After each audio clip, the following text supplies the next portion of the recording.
Welcome back.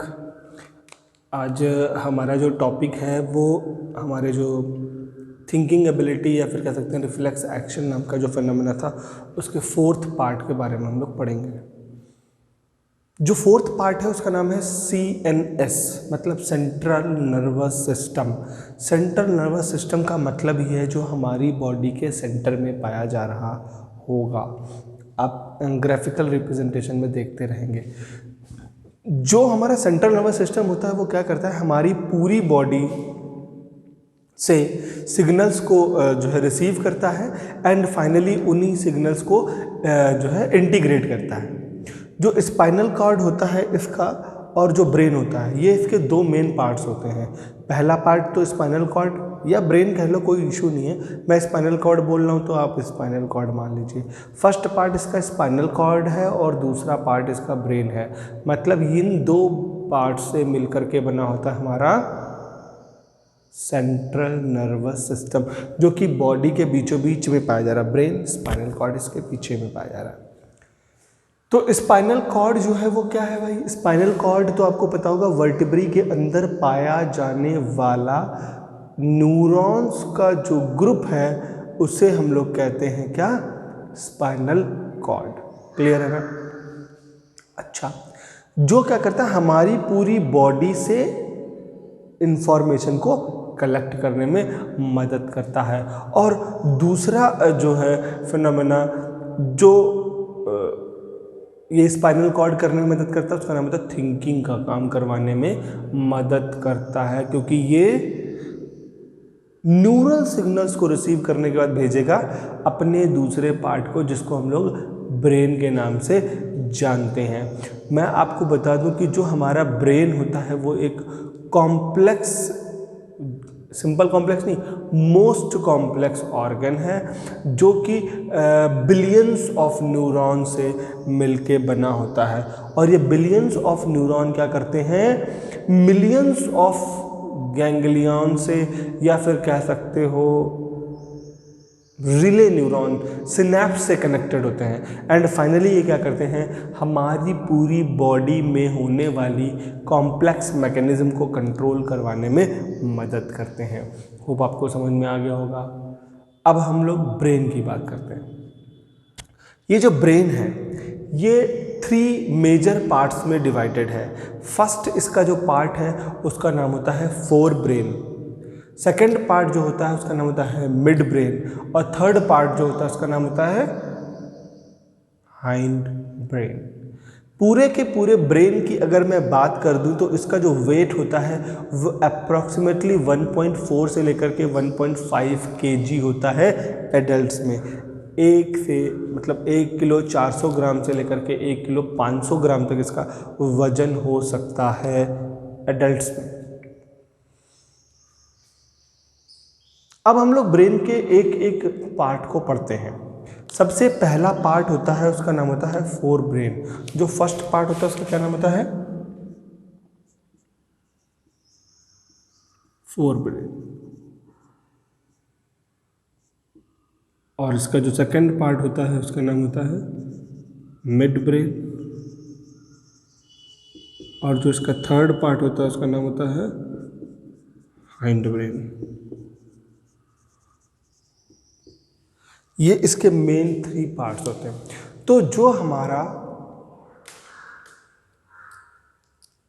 First part है fore brain, इसमें बहुत सारे सेंसरी इम्पल्सेस कंडक्ट होते हैं। इसी के लिए इसको हम लोग मेन थिंकिंग पार्ट के नाम से जानते हैं, क्योंकि ये सारे के सारे सेंसरी न्यूरॉन्स को या इम्पल्सेस को लेता है। कहाँ से आते हैं? वो डिफरेंट रिसेप्टर से आते हैं। जैसे हमने पिछले फर्स्ट एपिसोड सेकंड एपिसोड में बताए थे। फर्स्ट एपिसोड में कई सारे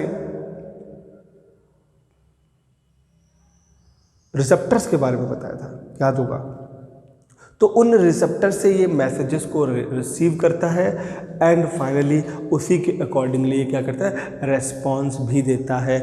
मज़ेदार बात तो ये है कि जो भी इसमें वो सेंसरी न्यूरॉन्स के ग्रुप्स, जिन्हें हम लोग स्पेशलाइज्ड रिसेप्टर्स कहते हैं, उसी के अकॉर्डिंग ब्रेन में भी डिफरेंट डिफरेंट रीजन्स होते हैं उन रिसेप्टर्स की इंफॉर्मेशन को इंटरप्रेट करने के लिए। हम कह सकते हैं कि देखने का अलग रिसेप्टर है, सूंघने का अलग रिसेप्टर है। स्टमक में खाना कितना गया है,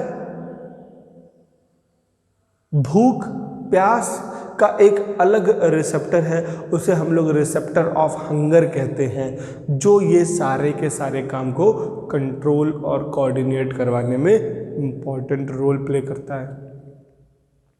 अच्छा, इसी के साथ साथ में क्या होता है कि जो फोरब्रेन है, इसका जो सबसे इंपॉर्टेंट पार्ट है उसका नाम है सेरिब्रम।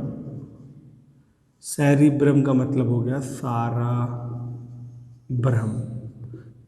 ब्रह्म में क्या क्या आता है भैया? मोह माया, मतलब जैसे एग्जांपल्स में बता देता हूँ, हंगर हो गया,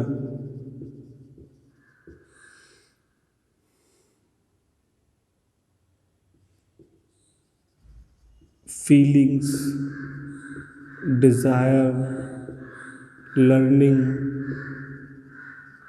IQ एंड लव,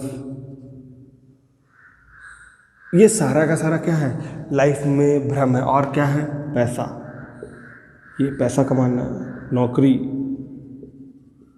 ये सब क्या है? लाइफ के भ्रम से। तो ये सारे की सारी चीज़ें जो है ना, वो कौन हमारा कंडक्ट कर रहा है? सेरिब्रम कंडक्ट करता है, या फिर कह सकते हैं हम लोग कंट्रोल करता है। और इतना सारा काम है, मतलब कितना सारा काम है? बहुत सारा। इसी के चक्कर में ये हो गया हमारा लार्जेस्ट पार्ट। ये लार्जेस्ट पार्ट हो गया हमारे पूरे ब्रेन का। ओके, जो मिड ब्रेन होता है ना, वो अकेला काम नहीं करता है। तो ये मिड ब्रेन किसके साथ मिलके काम करता है? मिड ब्रेन हाइंड ब्रेन के साथ मिलके काम करता है, अकेला काम नहीं कर पाता है। तो ये दोनों के दोनों क्या करते हैं? हमारी बॉडी में होने वाले सिंपल रिफ्लेक्स एक्शन को कंट्रोल करने में मदद करते हैं। जैसे प्यूपिल का साइज चेंज कर देना,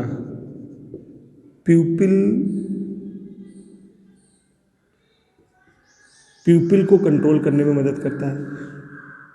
कंट्रोल्स प्यूपिल के साइज को कंट्रोल करता है। इसके साथ साथ क्या करता है? जैसे हमारा हम कुर्सी पे बैठे हुए हैं और वो कुर्सी को ऐसे ऐसे हिला रहे हैं, है ना, चेयर को मूव करना, या कोई रिवॉल्विंग चेयर पे बैठा है, ऐसे घूम जा रहा है, ऐसे ऐसे घूम जा रहा है, तो वो भी यही कंट्रोल करता है। ओके, और बहुत सारे इनवॉलेंट्री एक्शंस को भी ये कंट्रोल करता है। ठीक है, मज़ेदार बात तो ये है, मतलब मिड ब्रेन हाइंड ब्रेन के साथ मैं बता रहा हूँ, मिड ब्रेन हाइंड ब्रेन के साथ ये काम करता है। इनवॉलेंट्री एक्शंस कौन से होते हैं? इनवॉलेंट्री एक्शंस वो एक्शंस होते हैं जो हमारे कंट्रोल में नहीं होते, जो हम नहीं करते। जैसे पलक का झपकना, कोई खाने पीने की बात कर दे तो मुंह में पानी आ जाना, इज इट और नॉट? यही सारे तो क्या है? इनवॉलेंट्री एक्शंस है। तो ये सारे एक्शंस कौन करवाता है? हमारा हाइंड ब्रेन के साथ मिलकर के मिड ब्रेन करवाने में मदद करता है। डन। अब अगर हम अलोन हाइंड ब्रेन की बात करें तो इसके पास होते हैं 3 पार्ट्स। इसके पास होते हैं 3 पार्ट्स। एक पार्ट होता है जिसका नाम होता है सेरिबेलम, दूसरा पार्ट जो होता है उसका नाम होता है पॉन्स, और तीसरा पार्ट जो होता है उसका नाम होता है मेडुला। मेडुला को मेडुला ऑब्लंगाटा के नाम से भी जाना जाता है। कुछ बुक्स लिखती हैं मेडुला ऑब्लंगाटा। तो आपको पता चल गया कि जो हाइंड ब्रेन है उसके कितने पार्ट्स हैं? 3 पार्ट्स हैं। और सेरिबेलम जो है ना, वो क्या करता है? सारा बैलेंस बनाता है, हमारी बॉडी का सारा बैलेंस बनाने में मदद करता है। ठीक है, तो जो सारा बैलेंस है वो कौन कंट्रोल करता है? सेरिबेलम। शराब पी लें अगर आप, सैनिटाइज कर लें अपने इंटरनल ऑर्गन्स को, तो क्या होने वाला है? सेरिबेलम पे सबसे बड़ा इफेक्ट पड़ेगा और वो कदम लड़खड़ाने पे मजबूर कर देगा। आप ये कदम लड़खड़ाने लगेंगे क्योंकि आपका कौन गड़बड़ हो गया, सेरिबेलम।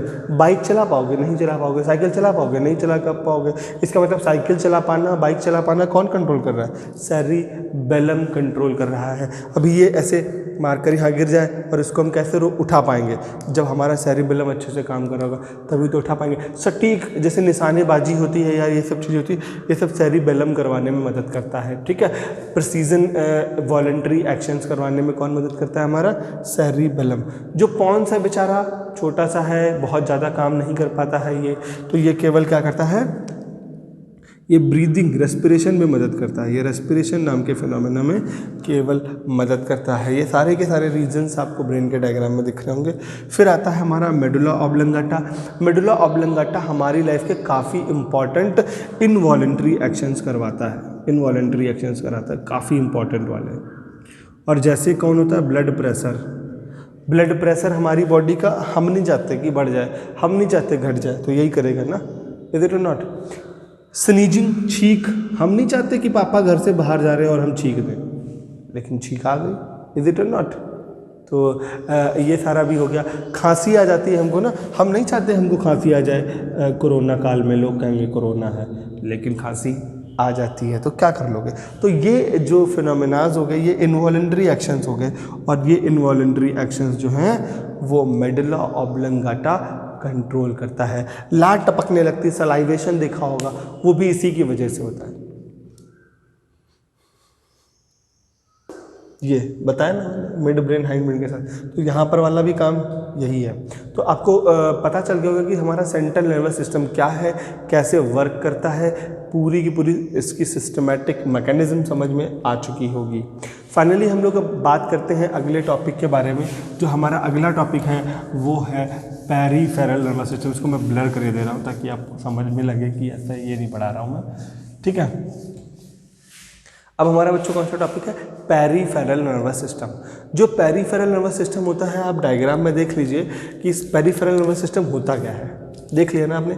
जो ब्रेन और स्पाइनल कॉर्ड को छोड़ करके हाथों में और पैरों में न्यूरॉन्स का नेटवर्क होता है, उसे हम लोग कहते हैं peripheral nervous system.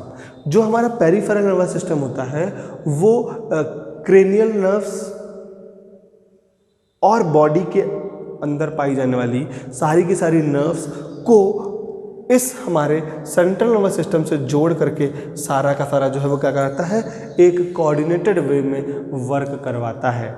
Is it, वो सारा का सारा क्या करता है, कोऑर्डिनेटेड वे में वर्क करवाने में मदद करता है। अब हमारा पेरिफेरल नर्वस सिस्टम, जैसे यहाँ पे यहाँ से यहाँ तक मैसेज जो लाएगा वो कौन होगा, पेरिफेरल नर्वस सिस्टम, और यहाँ से यहाँ तक लाएगा कौन सा, सेंट्रल नर्वस सिस्टम। तो हम कह सकते हैं कि हमारी बॉडी में पेरिफेरल नर्वस सिस्टम और सेंट्रल नर्वस सिस्टम, ये दोनों ही मिल करके हमारी बॉडी में होने वाले सारे के सारे वर्क्स को एक साथ प्रॉपर वे में करवाने में इम्पॉर्टेंट रोल प्ले करते हैं।